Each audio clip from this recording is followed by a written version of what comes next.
doing Christmas trees tonight, and we are movies, right? We think wonderful things. So therefore, we are going to try and do things out of wood that we think is wonderful. Now here's a spalted piece of what was it? Spalted beech, and the spalting is wonderful. These are the kind of things we like. But of course, the thing is followed so that it is light enough to be used. Okay, so with that as a background, I also want you to see, I finally figured out how to get a clean one of these and buy a brand new one. And so we'll see how this works.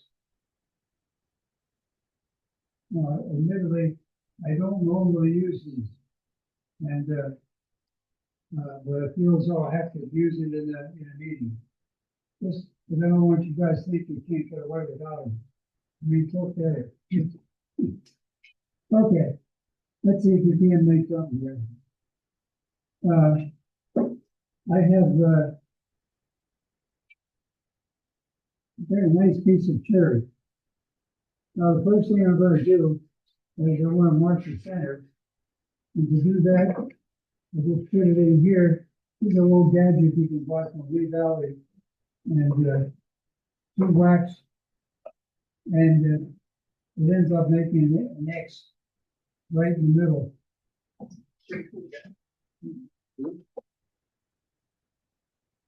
And I do it because it's fast. But I also pick up the center and I tap it. I want that dimple because of this, a lot of this is done between centers. Okay? So, between centers means that we want to have a drive here and the tail stop here. And you can use any number of things. You can use just a drive center here and you get half of that in there. So I don't take the chuck on off. So here again, it's just a little faster. And you can say, how long should it take you to make this? Well, if you're making this without trying to explain anything, you can probably get done with the thing in half an hour. Okay.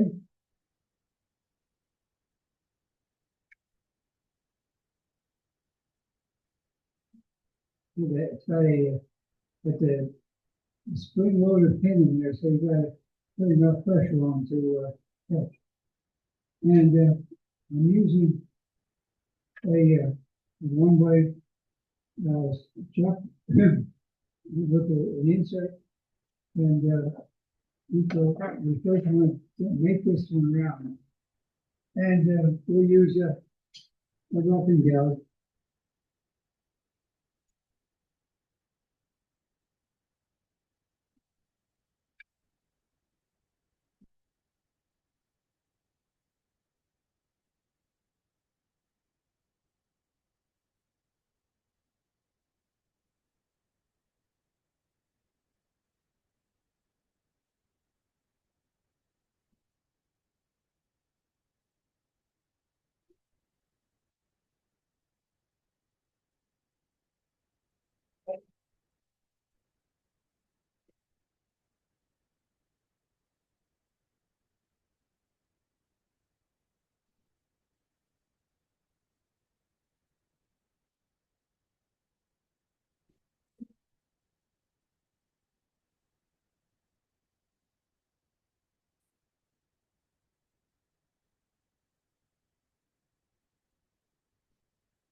Okay.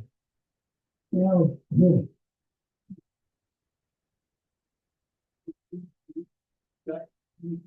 having established that, we want to now begin to hold it. By the way, you can see I didn't necessarily take it down completely round than I should have.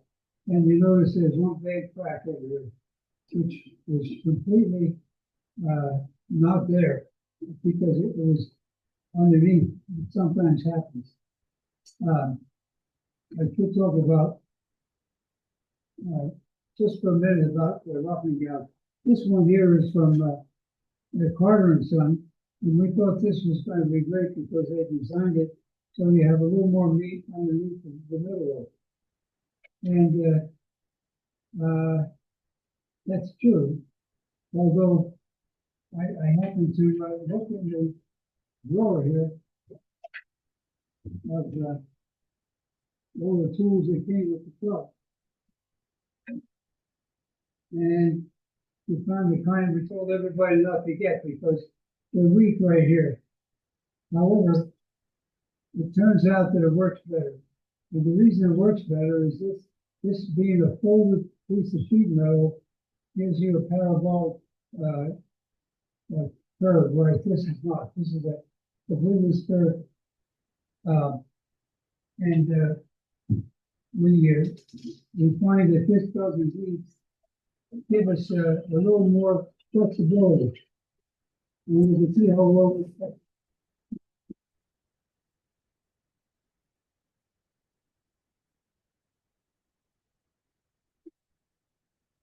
Okay, now the next step is we want to get this back.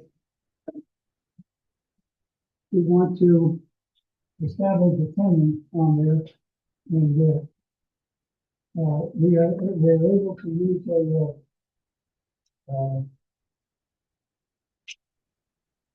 tenon that precisely fits this. So we're going to take this down for an inch and a half.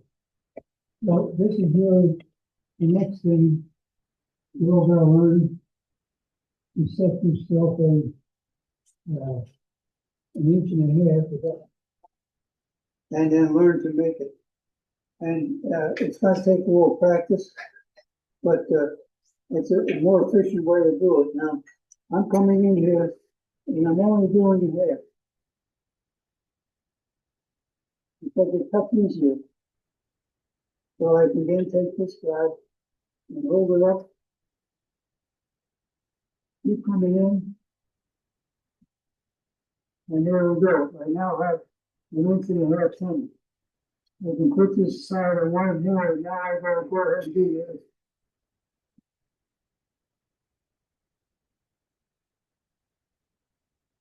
So, you saw how quick that was, and accurate.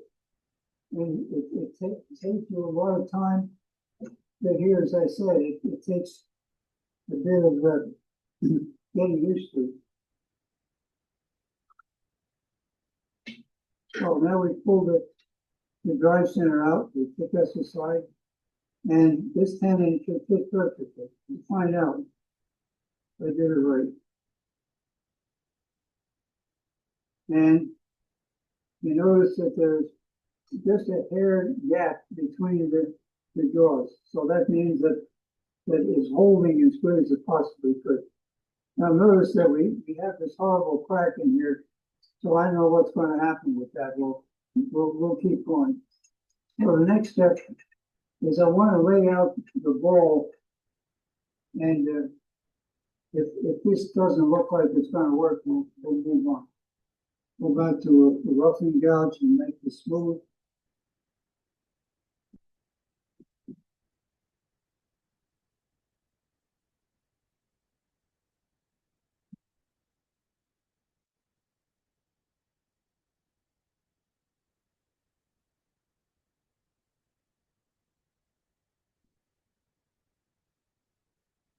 Well, you can hear this thing vibrating as I read through the. Boy, that's really deep. Well, let me take one more cut, otherwise I'll go to a different piece of wood.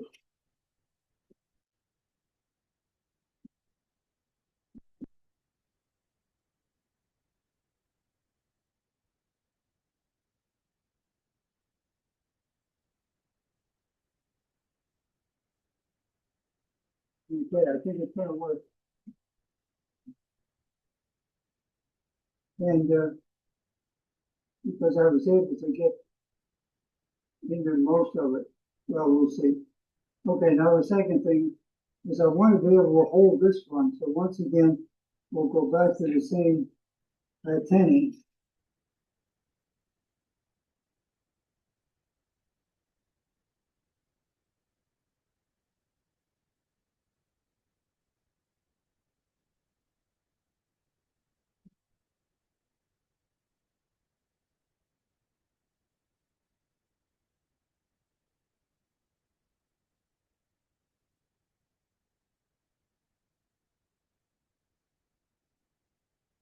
And we're using one way straight jaws, which means that the jaw itself has teeth on it that will grab this thing. Now, looking at what we have here, I think I might be able to get far with this if I pull this to tail end. So I'm going to go around and do it the other way. So a good demonstrator is one who can deal with the problems that occur when you're demonstrating. Yeah, right. Yeah, it's in the manual.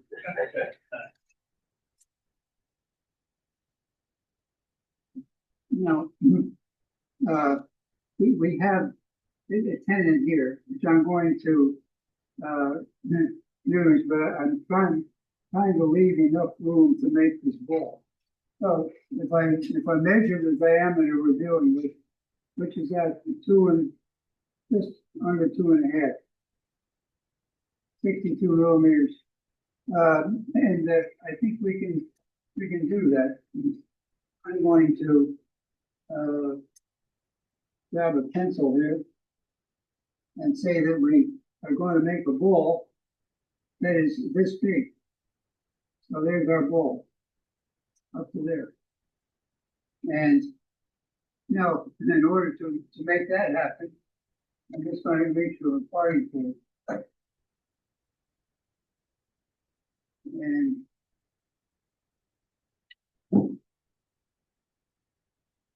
this is a 16-inch parting tool. And but there's a special little trick here that Steve Johns figured out, that I use this with the point down, okay? And by doing that, if you take and grind away just a little bit on the corner, it doesn't grab. So you can see here that I can go right in with this pretty far.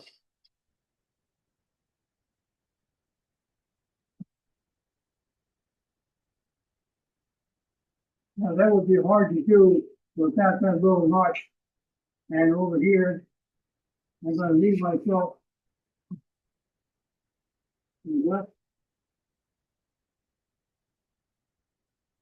Okay. Now we're going to take and switch to a spindle gouge, and we're going to cut that. Now we could do this with several different ways. We don't have to use the spindle gouge, but it's the right tool. Now this tool we're using is it's a Thompson, and it's a 3/8. Now, if you look at spindle gouges, they all have different characteristics. And this one, if you measure the distance from here to here, and I'll tell you what this is.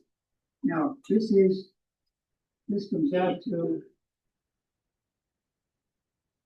0.0.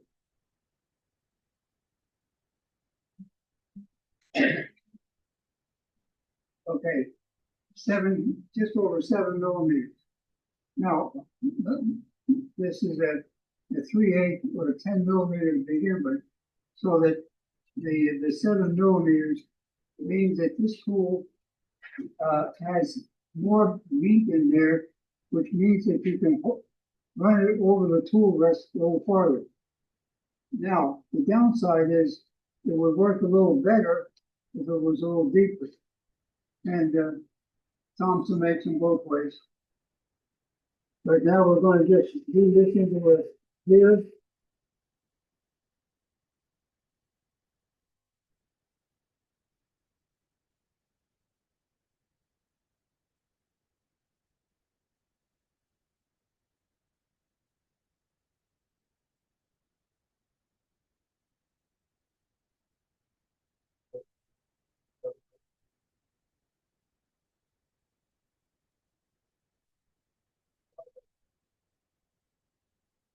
I don't need all this work. I just need enough because the tendon doesn't work well unless you have some means of butting it up against.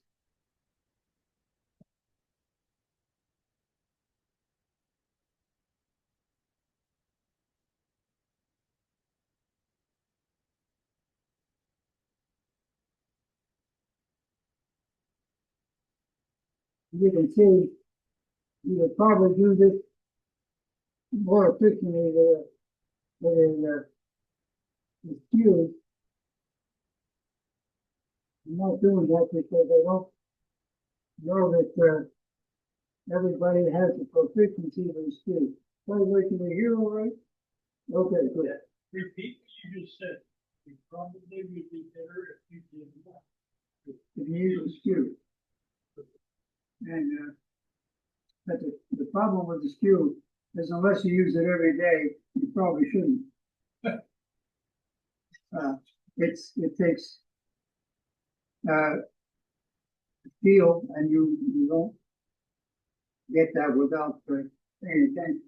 Okay, so now we're going to go back to our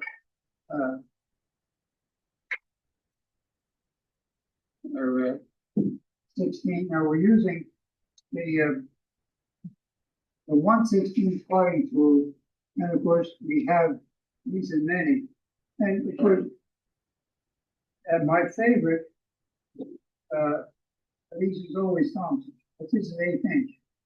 Now I'm not using 1/8 inch now because I'm going to put these back together again, and I want a minimum gap. Does that make sense? So I'm coming up on center.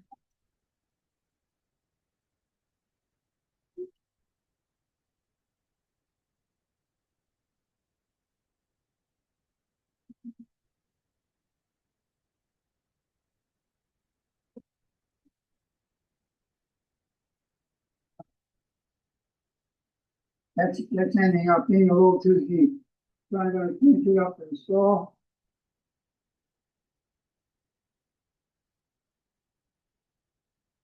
This is the nicest saw I bought many years ago, and the reason it's so nice is I never use it. So you pull on the full stroke.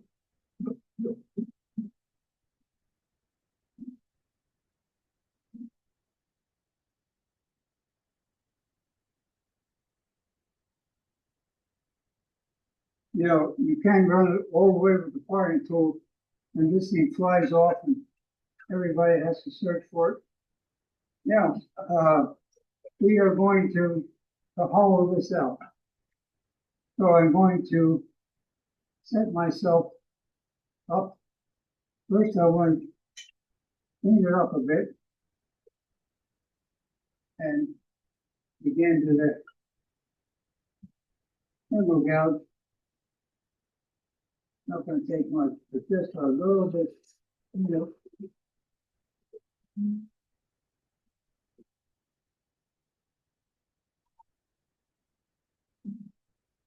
I'm looking that out. And I may say that I could completely hollow this with the same tool, it probably would be more efficient. But we got to use this. And what this is a Jim came in one day, and this is a speed bore, and he said, you can use this to hollow the center. This is okay. And I slow it down. There, you can see I know how long that is, so I'm gonna just lock this and drill this out.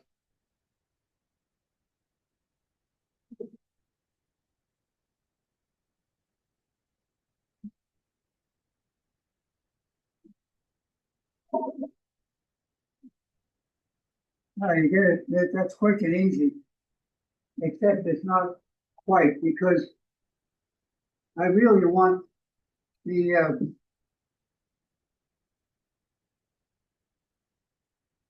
inside finish to be a little bit better, so we'll go back to the spindle gouge, and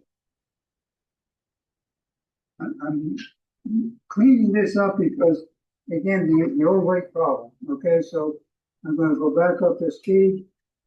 I'm going to, and we are using a one-way, the one-way truck has a set screw, so I can tighten the set screw. Now, why do I want to do that? Well, if I tighten the set screw, I can run the lathe backwards, which, since I happen to be right-handed, it's more convenient. So I just tighten that up. So that means I can switch the rotation, and now I can come in here.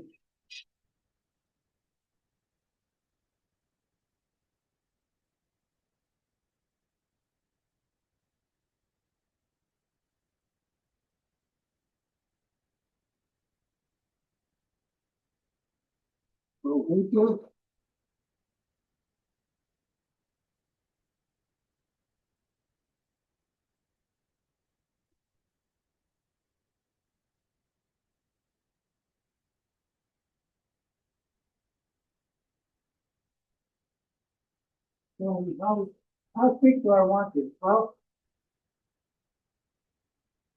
stop and move it.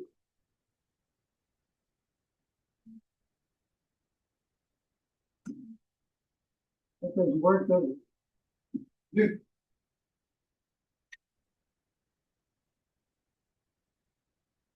Okay.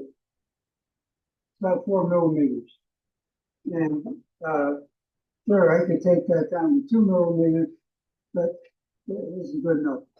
And now one more thing, I leave this part fatter, and I'm going to take a scraper now and clean that up so that I can actually turn it, and then get the weight. I'm putting a slight angle on this.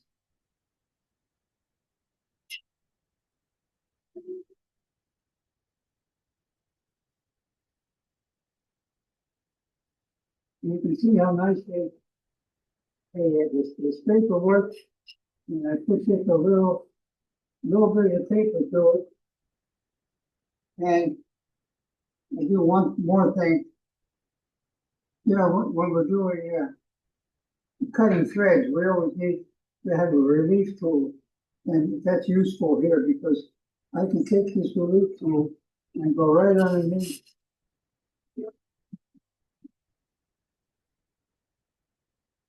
So I made that, even though I have a ledge, and I need a ledge, and I need the space because I want to have more gluing surface.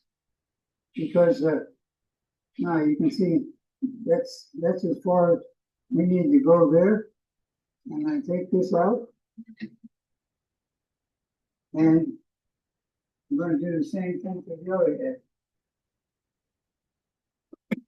I can find it, what do we do with that? Right by your hat.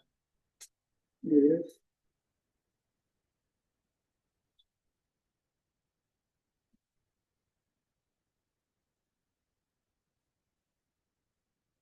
Now, if my tendons are right and all that sort of stuff, I should be able to have it running through just fine. Okay? I go back to the tool. And by the way, these things are not not, this is not high-speed steel, it's whatever it is. And it's important to keep it sharp. And I usually have a hone here, and I want to take and touch up that very edge. So I do this about every time. And remember that the one way is one way and the other is the other way. Okay, that'll be correct. Now, also, I have left a little bit of a notch here. And that point is a starter. Now, if you're going to use this technique, and this is what Landy told me, see, here's the same thing set up for making a box. So this will cut a box with a nice bottom. So the only thing you have to do after this is run some sandpaper in and then wax it. So it's a quick way to make a box, if it happens to be the side. I didn't know that, but he said that it was one guy that did the demo on it was the fellow that made the best tool. So this is Steve Center tool rest, and this particular one is great for fingers because you can tuck your finger in there and control it. So now we're going to see how this goes. Notice I didn't take the time to cut the relief there, which I should have. And let's see if it'll work anyway.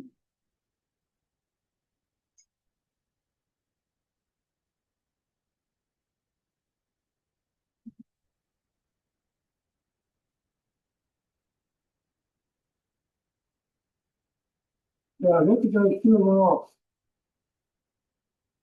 Look at that feel neat.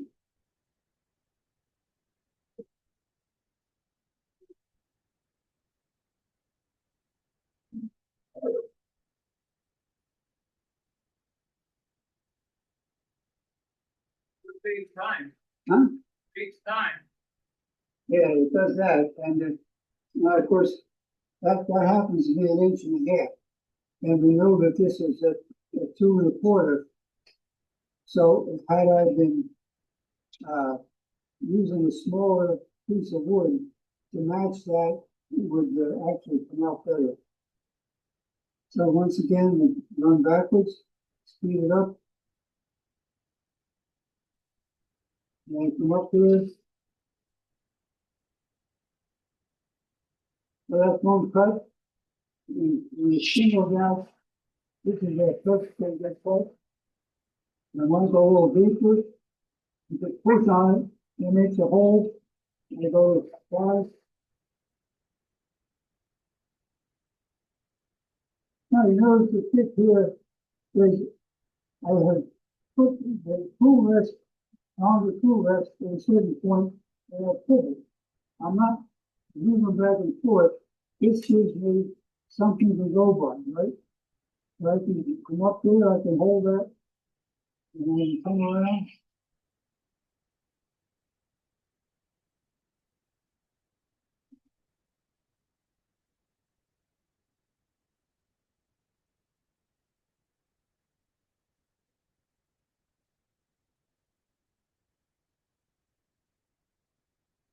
That's easy to do about the right. And once again, I'm going to reverse it. And I'm going to clean this up. Come on, come on.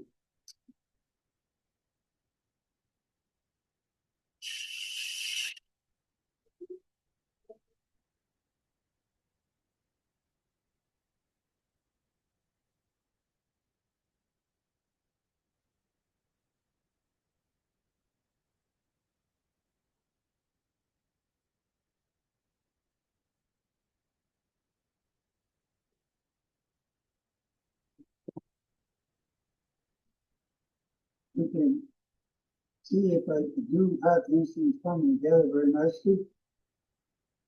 Oh yeah. All I have to do is line that up.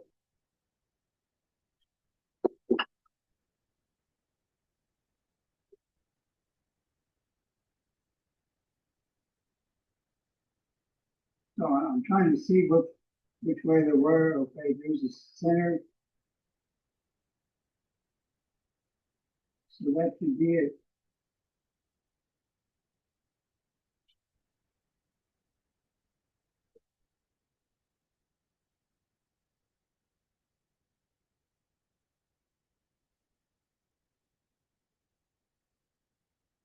Yep, that lines up. Okay, I'm going to glue that. Oh, whoops. Wait till I get the glue.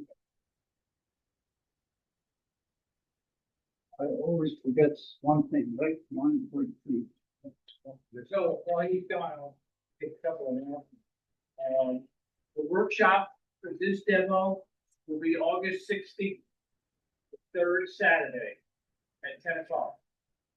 I think we can accommodate 4 people. Is that right, Frank? 4 people for the workshop? Yeah, unless I sell another lathe, then it's 4 people, or 3 people. Next month, we will not have a demo.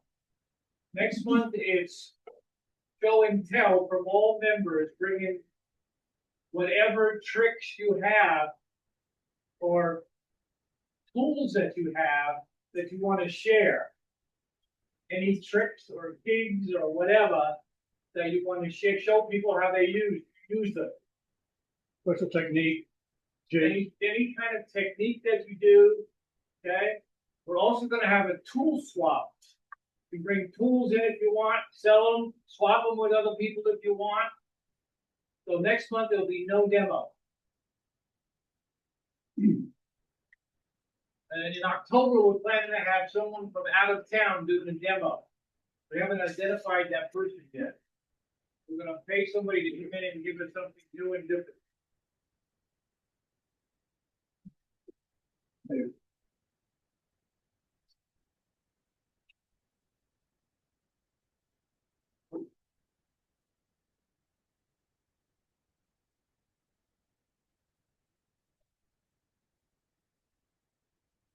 Thank you. So, I'm using type bond speed set. And you say, gee, could I be using epoxy or something like that? Yeah, I could. Epoxy is such a pain in the ass to work with. And speed set just plain works. And I can line this up where I had from before.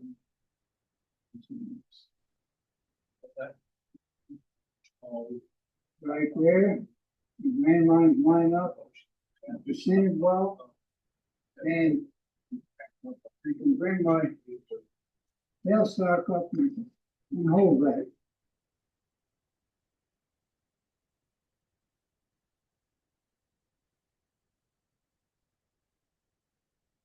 Okay, so we've now glued this thing. I'm gonna wipe away the glue.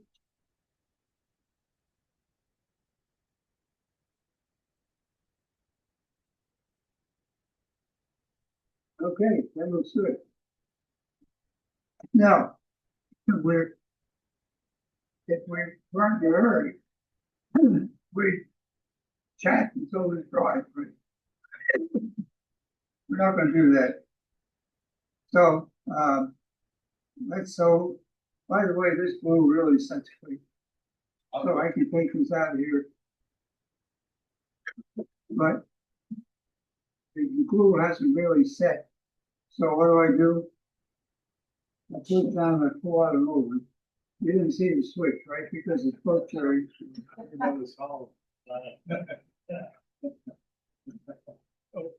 And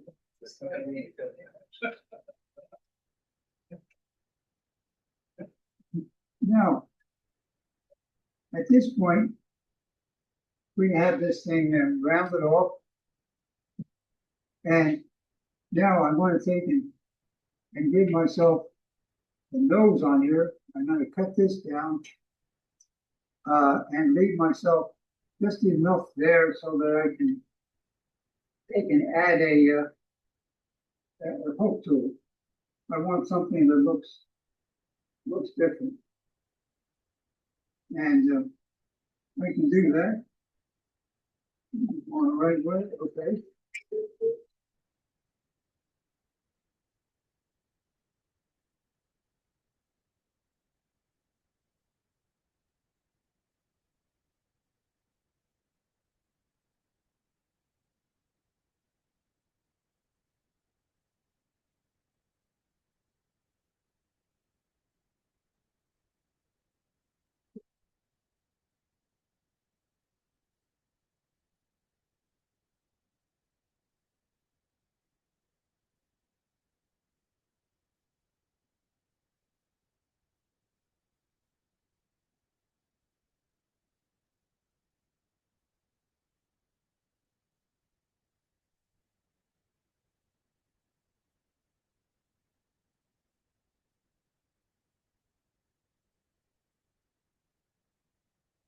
Now, that was the most dangerous part of this whole operation because I'm guessing I left myself 4 millimeters underneath.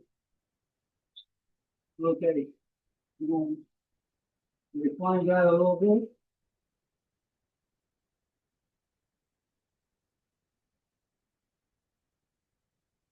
That's about all, but I think I'm holding it well enough. Yeah, gentle, easy.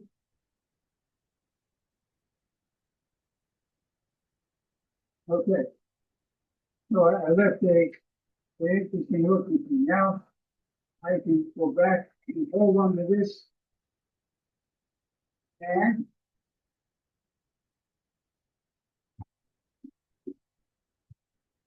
let's get rid of some wood here.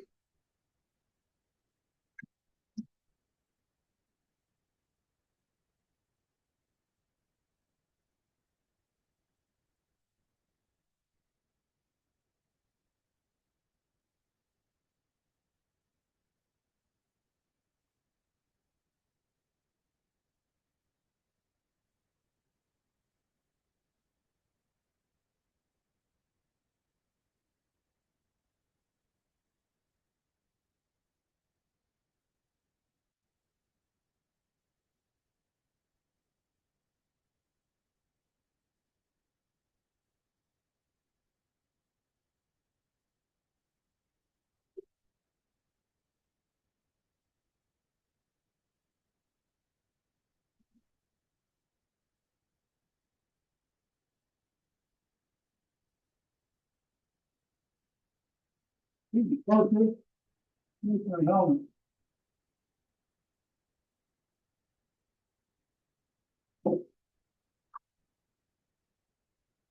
Now, this is yet a different spinner guide. This is the one I use for spinning because this has a very fine edge. So the first thing I can do is I can come in here, I can clean that up, and I can make this a detail. All nice. I'll see in here. I want this nice curve. But now I can make the whole thing smaller.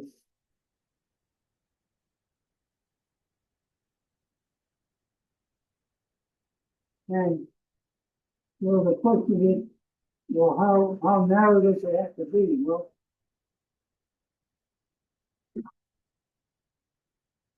I'm not going to do a single guard this for an actually hardwood thing. I'm going to remove enough material so that it's kind of nicely coated.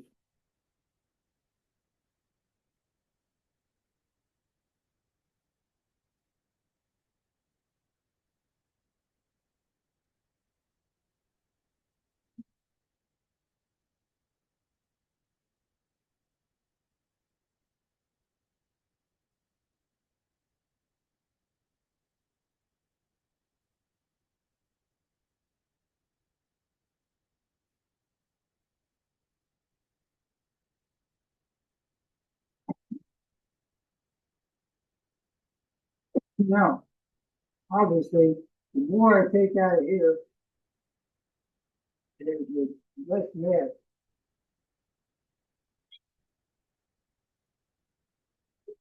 But I think that's enough. Now, let's look at this.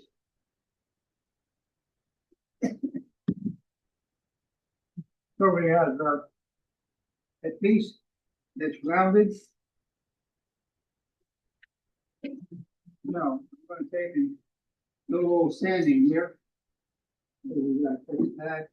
I usually like to start with about 150, about 150, 180. Cindy draws to start with 400. So don't think I'm any good here. Slow it down. If I run it too fast, it would promptly glaze the sandpaper. So you gotta run it slow.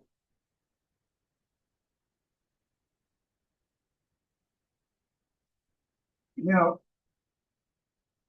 sandpaper is quite a variety. This paper I'm using now is the Kovacs from Japan, and it's got very, very sharp things. It cuts quickly.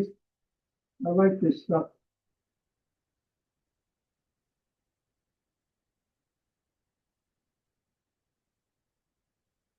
And of course, the best sandpaper we come up with is the 3M. And the trouble is, 3M doesn't really want to sell us sandpaper, but they do like to sell it to body shops. And the reason for body shops is they use a lot of it. So they make the things that fit the tools in the body shop. I'm going to do some 180.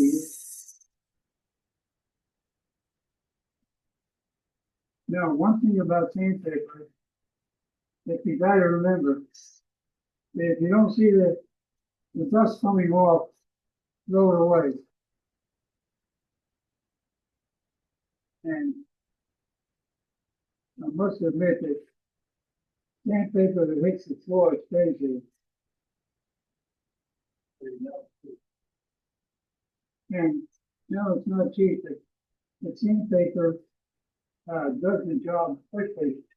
Now I'm going to go to, this is that purple stuff. This is 320. Nice. See the stuff coming off. Now I want to mention here that when you have details like in here, run the edge of the paper in. Can you see that? That I don't, and on here, I hold it with one finger, and then I push with the other. That way I can control it, and it's coming into about what I expect. Okay. Now, we'll switch to some T20 and 400.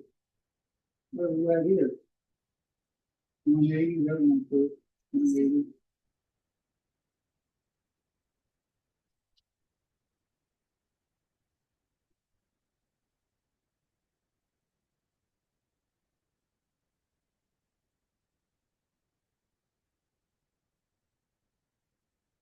Here, this is 400.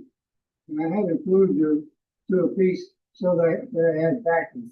So I can come right in here and fold it, and this is 400. So that gets the job done.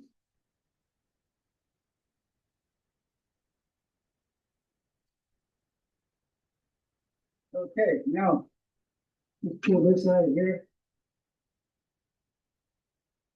Get some finish on there.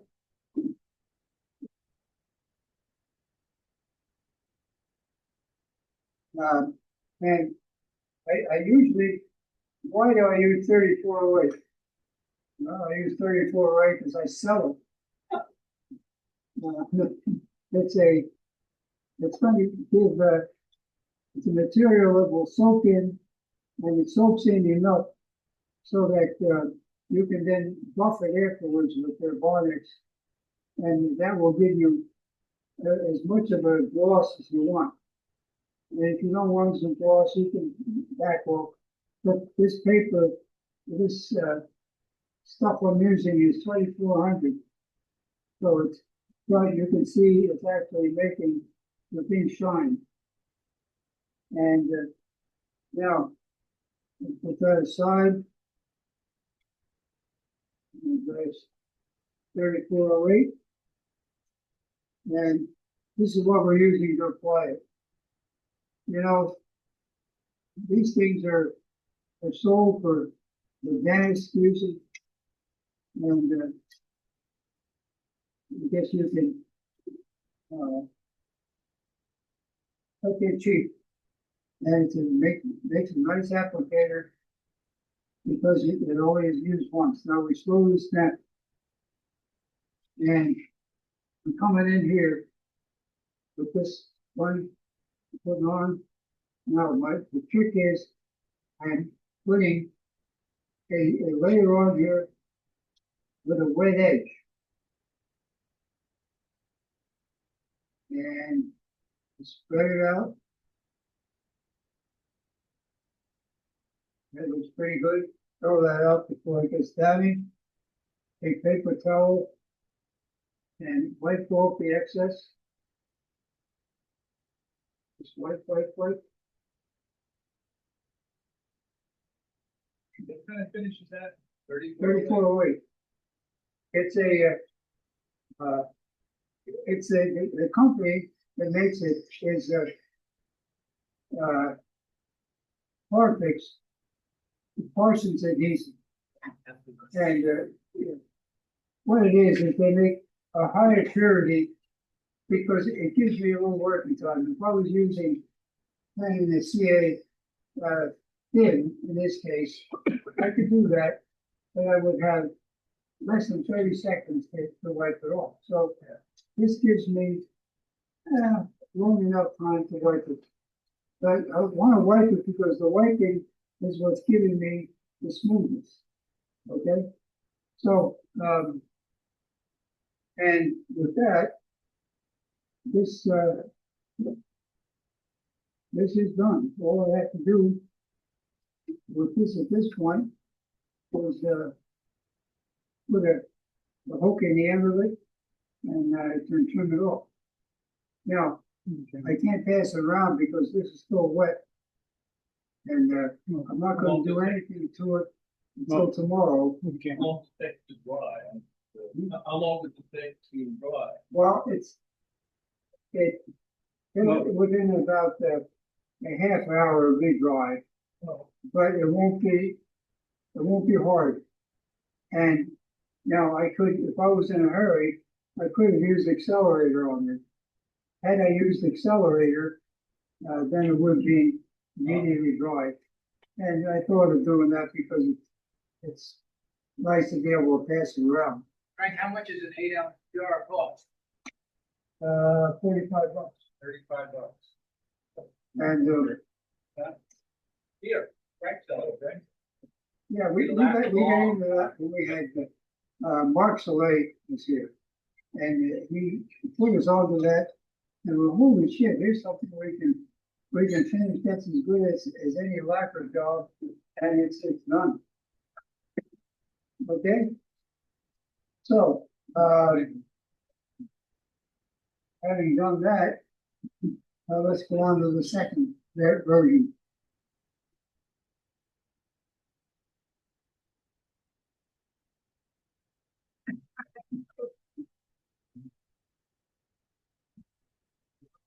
So the second version, we're going to do one of these. And this is the Sputnik variety. And it has a really nice colors on it. But this has to be prepared. So I'll put it there for mesh. And I take a piece of wood here, which I've glued sandpaper. So gluing the sandpaper to the front enables me to come back with this thing, and with the lathe running slow, I can make this whole round. Easy, easy.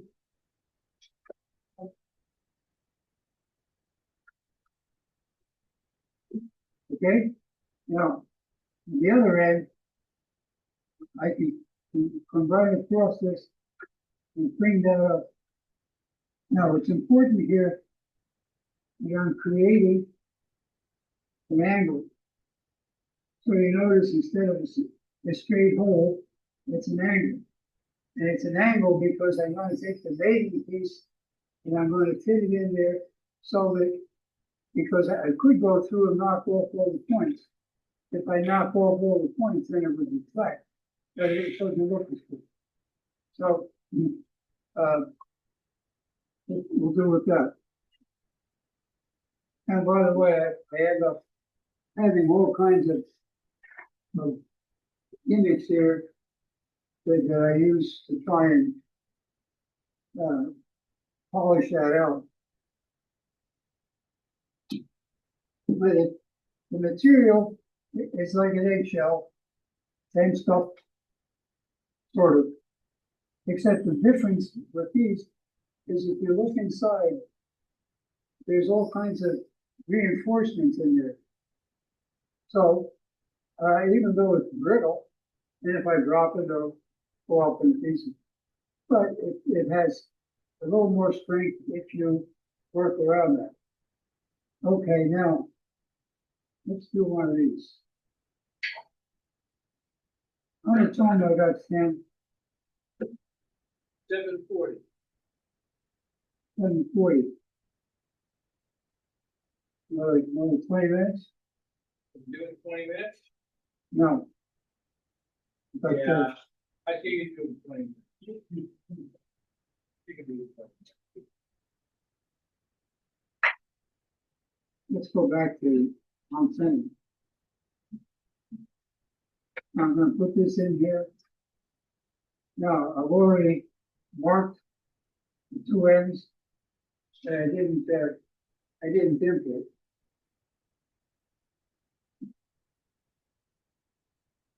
With the hammer and a punch. So even though the center is there, just a little bit.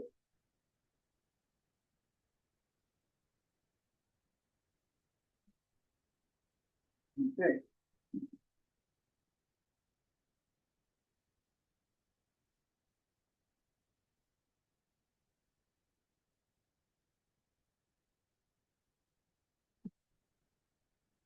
Now, things are a little bit different because what I want is I want the end of this thing to come out through the top. And the bottom is a different thing, so I need to know this diameter, I need to know this diameter, so this is the first.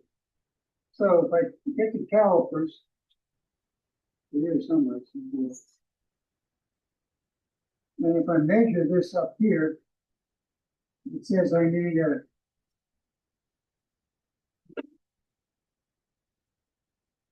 well, 19 millimeters should be okay.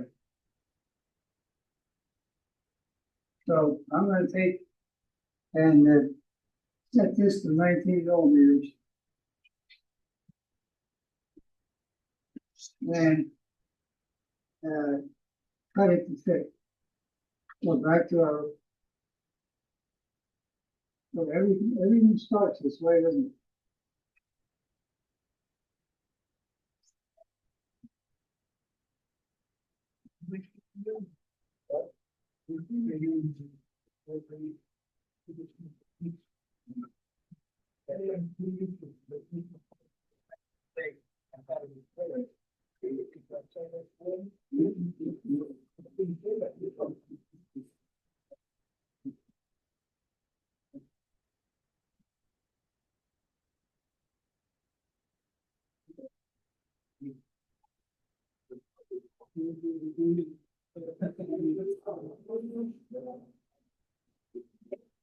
But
to make that too small, you have a big space here between the urchin and the wood.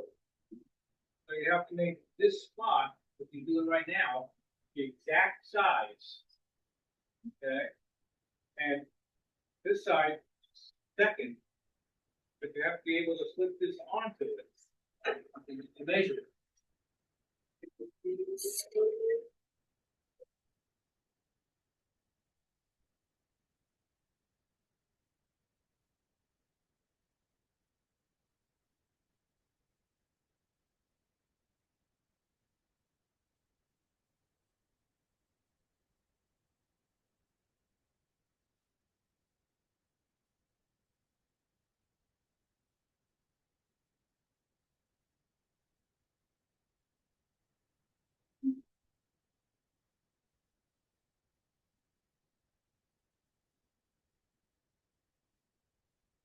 Not quite.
I may have missed it.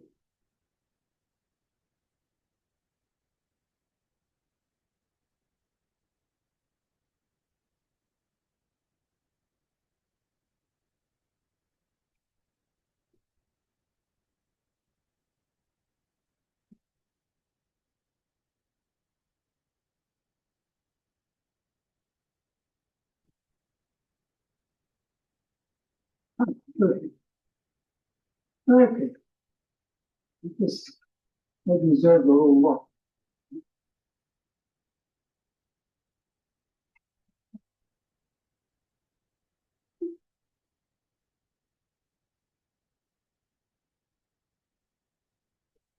Get tight.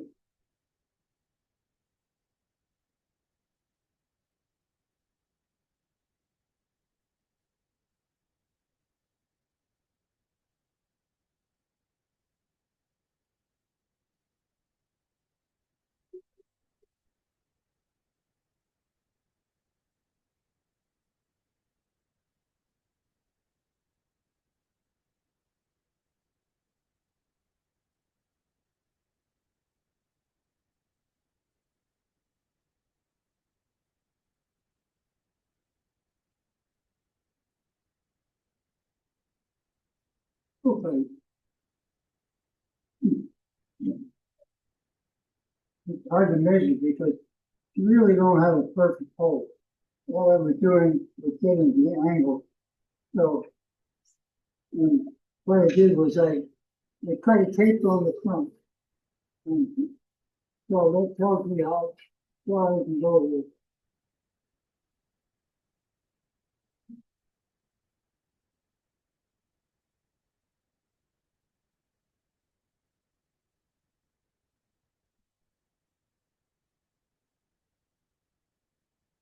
Okay, so now I have that dimension. Now we need to go to the fat dimension. And I'm coming up with 32 millimeters. So let's give ourselves 32 millimeters. Now, how far back do we want them? Well, how tall is this thing?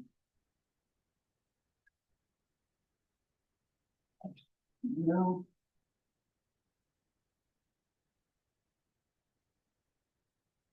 41 millimeters looks like.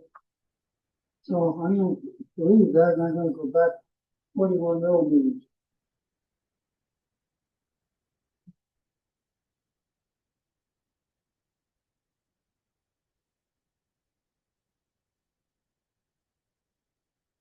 And what did I say the other one was? 29? I'm going to move it. 32. Okay.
So you have to go through all the measurements here because there's this is too delicate to do it otherwise. So I'm now try to go a bit smaller than that.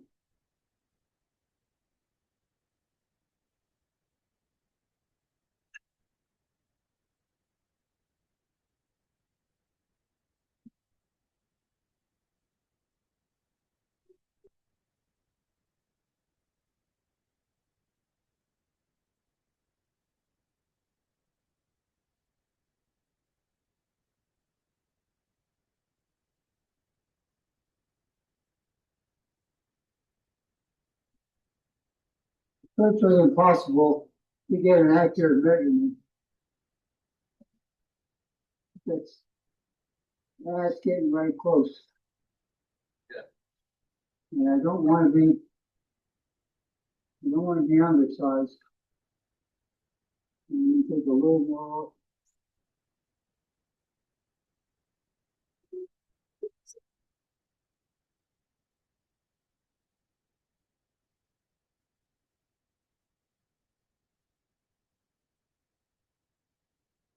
Now, once you start doing it, because the tendency is to make it tapered. You don't want to tape it.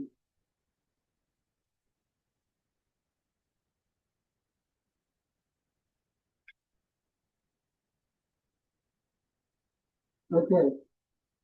So now we have that thing set that lines up there about right. You got enough sticking out that you can do some funny stuff to it. And now we put that aside, and now we get serious about this because what I'm trying to do, That's 7 minutes.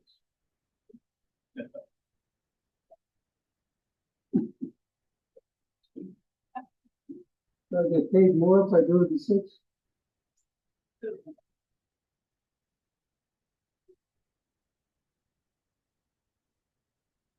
Well, now I put this paper in here, and I want this paper to match exactly what I did on the, you know, I used the sandpaper stuff to give myself the paper, and this now to match that.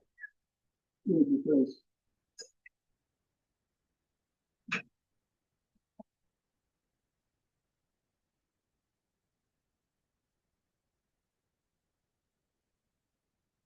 Yes.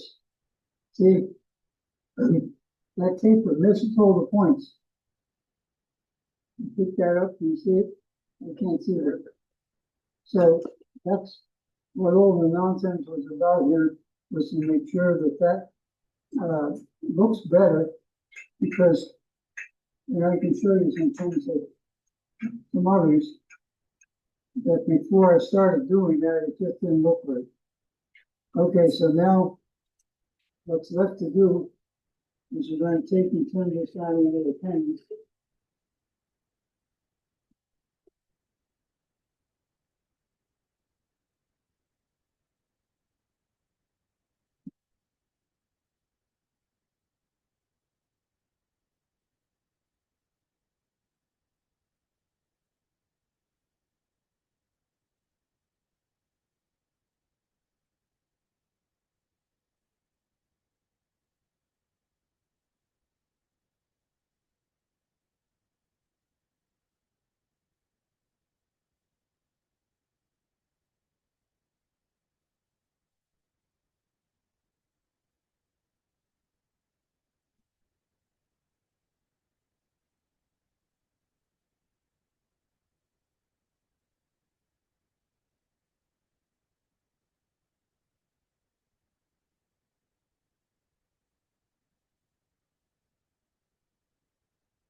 Now, sorry,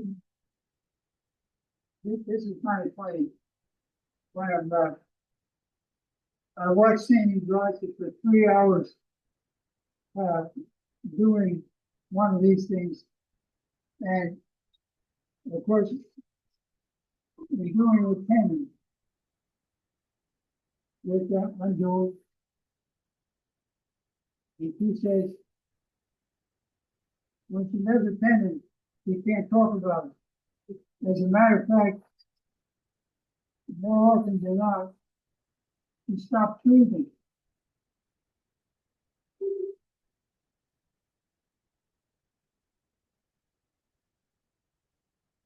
So I think that's pretty good.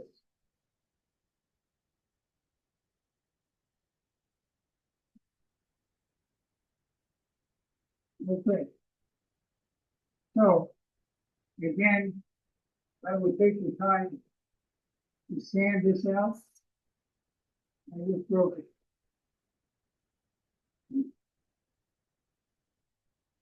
So, what does that mean?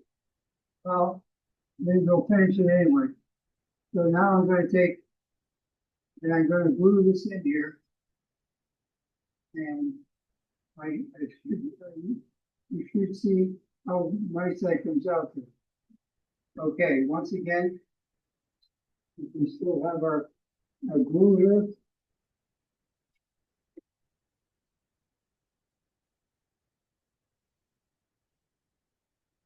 I'm putting some glue up around the top here.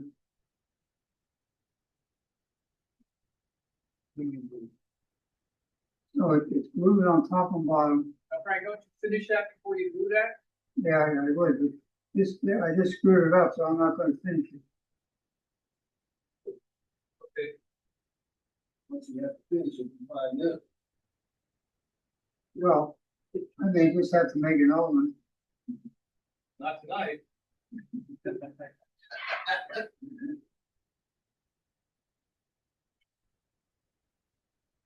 Okay, so let's put this aside. And now, Pass that around. That's what people see it. now let's try. Because now what we're going to do, we're going to start doing other things with it. When we make these things, we have to decorate them. So this is how we end up with decorating. Now, this is done with the chameleon flakes. First, it's painted black, and then the flakes go on top of it. So that gives you one look. Now, here's another one where I simply just take the flakes. I put the sizing on just the tips, and then when I sprinkle the flakes, they always stuck to the tips. And here's another one. Now you notice on these two, I did not paint, so that's the way they can. You can pass these around. So you know, You say sizing 30 feet. sizing is glue. Yeah, it's the kind of glue that you use to have gold leaf stick on.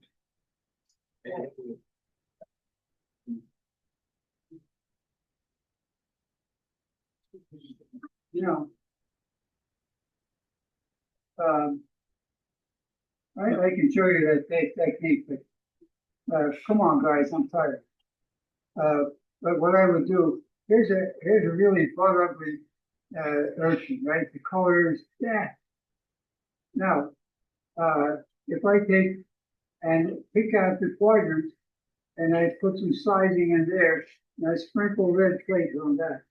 I go over here, here, I'll sprinkle green flakes on there, so I can do something with that product with piece and end up with something that, so you can see a whole bunch of variations on what I can do with it.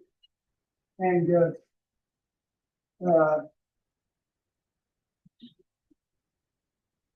Do you put anything on the shell itself?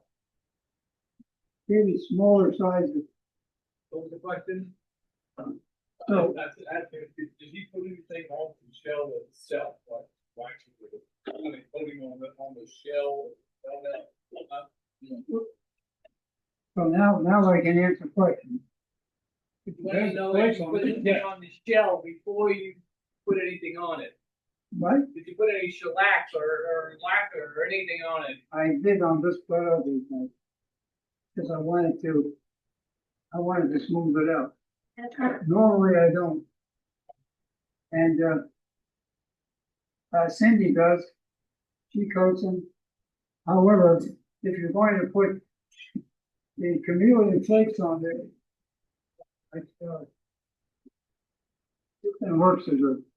Anyway, if you're going to do the chameleon flakes, putting anything on top, shellac, it's going to dull the brightness. And you know, quite honestly, Christmas tree ornaments are not they're a little gaudy. And so these are gaudier is gooder, right? You can charge more for good gaudy. But you're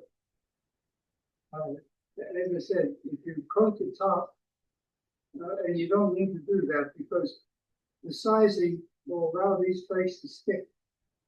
And once they stick, you can blow the excess off.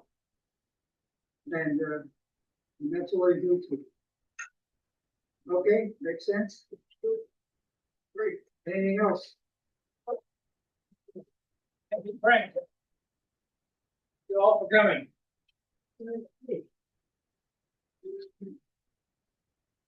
You'll-